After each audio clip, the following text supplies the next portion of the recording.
See, the thing is, I do have mental issues with the game. Sure. Like if we're getting rolled, I basically just, I'm that guy that says GG in the game chat Oh and no. goes, it's over. Oh Yeah, no. I'm one of those guys. Okay. I'm just a generally competitive guy in Okay. general. Okay. Let's say I'm at the gym and, we're gonna play pickup ball, Yeah. You can already sense by who your teammates are Of and who you're playing against, like if you're gonna win or lose. course. So I kind of have expectations going into a game before even the first ball is shot. Like, Right. okay, I see who my teammates are and I see who we're going against. Right. I'm not gonna really, I'll try, but I'm not gonna like go my best effort when I'm playing basketball. For you, it's kind of interesting because it's almost like for you, it's like if something isn't a competition, it's not worth doing. For example, it's like you not playing basketball just to play basketball. You're playing basketball to have a competitive game, right? Right. And then if you don't perceive it as a competitive game, then it's not going to be worth your effort. Do you like Overwatch or do you just like competing in Overwatch? I think it's the latter. Okay, because that's a problem. Yeah. Because there's just a fundamental flaw in the game that's going to prevent it from being perfectly competitive. And the thing is, it's not even the game. I mean, you know it in basketball. How many times have you had a basketball game that on paper should have been very competitive and just for whatever reason wasn't?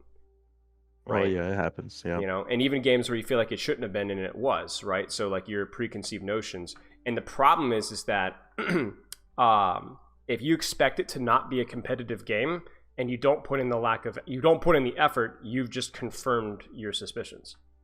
It's like a positive feedback loop, right? Where you don't try because you think it's not going to be competitive, and therefore you being one of the 5 players on the basketball court, sound familiar? You're confirming that it's not going to be a competitive game. And then you're going to be like, CEO was right? I don't know why I'm even bothering. This is stupid. We need to be picking teams better, right? Mm-hmm. So for you, anytime that you perceive that challenge is like beneath you or above you, you're going to shut down.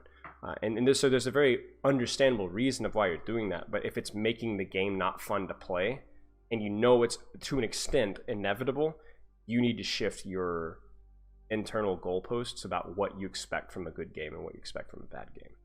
Mm-hmm. You need to find a way, like, don't sit there and be like, I have to love playing games that aren't competitive, but find something about the game that's satisfying, even if it is a stomp either direction. Have some sort of personal pride in like, I executed well, even if my team didn't, or I was practicing something, I made progress at improving that skill, or we dumpstered them, but it wouldn't have mattered. I played perfectly that game, or I was a contributing factor to why it was a slaughter because I played so cleanly, right?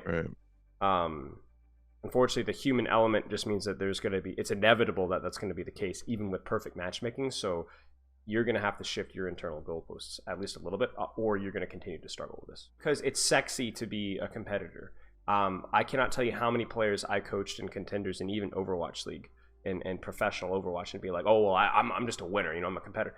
And these players burn out, right? They get in a bad team environment, or they get unlucky, or they go on, they have a really tough Overwatch League season and they quit.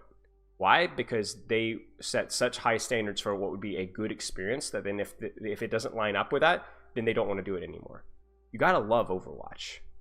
You have to love playing the game. You have to enjoy competing even if you get your teeth kicked in. You don't have to love your teeth kicked in, but you have to feel some sort of satisfaction that I'm getting dumpster right now, but I can see myself improving. So try to pick out one aspect of the game. Sure.